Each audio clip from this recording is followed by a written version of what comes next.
Okay, we are going to be reading about the Irish Terrier and the Shetland Sheepdog. Irish Terrier. Advantages: alert, courageous, excellent rat catcher, good with children, not snappy, good protector. Disadvantages: prone to fighting. The Irish Terrier looks like a small Airedale with a self-colored yellow coat. It is a fine watchdog, loyal protector, and an excellent family pet. It is courageous. Stories of faithfulness to its master are well known. Its only drawbacks are its tendency to fight other dogs. Size: height 18 inches, weight male 27 pounds, female 25 pounds. That's a big dog. Exercise: the Irish Terrier has been trained to hunt and is good at chasing and killing rodents. It performs well in obedience competition. It adapts to life as a pet and should have regular exercise and a yard to play in. Grooming: the Irish Terrier needs stripping several times a year. Have this done professionally until you learn how to do it. An inexperienced attempt at stripping could be painful for the dog. It might harm its temperament. Some owners clip the dog. This is permissible with an elderly animal because it causes loss of color and condition in the coat. Normally, brushing keeps the dog in condition. Allow it to keep its thick coat after the show season is over. Feeding: for daily feeding, 3 cups of balanced dry dog food is recommended.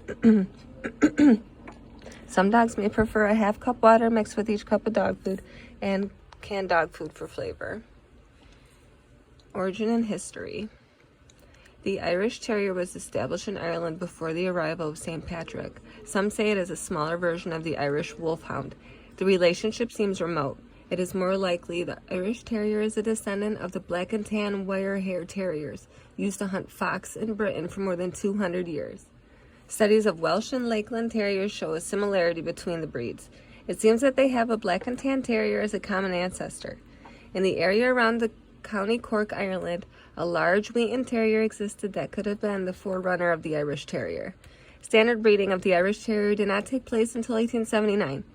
Before that year, there was considerable variations in type, size, and color. The Irish Terrier in Antrim was black, brown, and white. In Whitley, it was red. The ones in Kerry were black and black-brown. In 1879, a specialist breed club was formed. Later, the Irish Terrier in its present form and color became popular. Show requirements: active, lively, lithe, and wiry, with lots of substance, free of clumsiness. Speed and endurance as well as power are essential. Graceful and racing outline. Color: self-colored. The most preferable colors being bright red, rust, or yellow red. White sometimes appears on the chest and feet, more objectionable on the chest and feet. A speck of white on the chest is frequently seen in all self-colored breeds. Head and skull: head long, skull flat and narrow between the ears, getting slightly narrower toward the eye. Free of wrinkles, stop barely visible except in profile, jaw strong and muscular, not too full in the cheeks and good in length. Nose black. Tail docked to 3/4, free of fringe or feathers but covered with rough hair, sat high, carried gaily but not over the back or curled. Feet strong, round, and moderately small. Toes arched and straight, black toenails desirable. Pads sound and free from cracks or horny outgrowths. Teeth strong, white, and even, not undershot or overshot. The Shetland Sheepdog. Advantages: intelligent, faithful, obedient. Disadvantages: not a good kennel dog, suspicious of strangers. The Shetland Sheepdog is a perfect rough collie in miniature. It is a good size for the owner who thinks a rough collie is too large for his home. The Sheltie is a good family dog, but wary of strangers. It does not like to be petted by people it does not know. It is faithful, intelligent, and easy to train. It is good with other animals, such as horses. Some are still used as sheepdogs. Size: height 13 to 16 inches, weight no requirement. Exercise: the Sheltie will be happy if it has a large yard and daily walks. Grooming: it is difficult to keep clean. Brush regularly with a stiff bristle brush and use a comb to avoid tangles, particularly behind the ears. Frequent bathing is unnecessary. Bathe the animal when it loses its winter coat. The Sheltie is meticulous about its appearance. You will often find it cleaning itself. Feeding: for daily feeding, 3 cups of balanced dry dog food is recommended. Some dogs prefer 1/2 cup water mixed with each cup of dog food. Add canned dog food for flavor. Origin and history. The Sheltie originated in the Shetland Islands off the north coast of Scotland.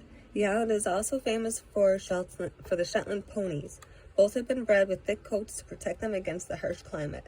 The dog has bred true for 125 years and has generated controversy. The ideals of the breed club formed at Lerwick in 1908 conflicted with the desires of the Shetland Collie Club. Their desire was to produce a miniature collie.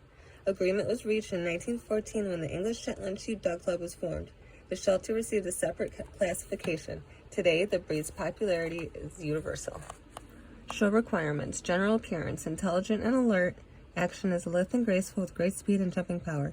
Outline symmetrical so no part appears out of proportion. An abundance of coat, mane, and frill with shapeliness of head and sweetness of expression. Color: tricolors have intense black with no signs of ticking. Rich tan markings on tricolor are preferred. Sable may be clear or shaded, any color from gold to deep mahogany. In its shade, the color should be rich in tones. Wolf sable and gray colors are undesirable. In blue merles, a clear silver blue is desired. Splashed and marbled with black, rich tan markings and slate-colored or rusty tinge in either top coat or undercoat are desirable. The general effect is blue. White markings may be shown in blaze, collar, chest frill, legs, stifle, and tip of tail.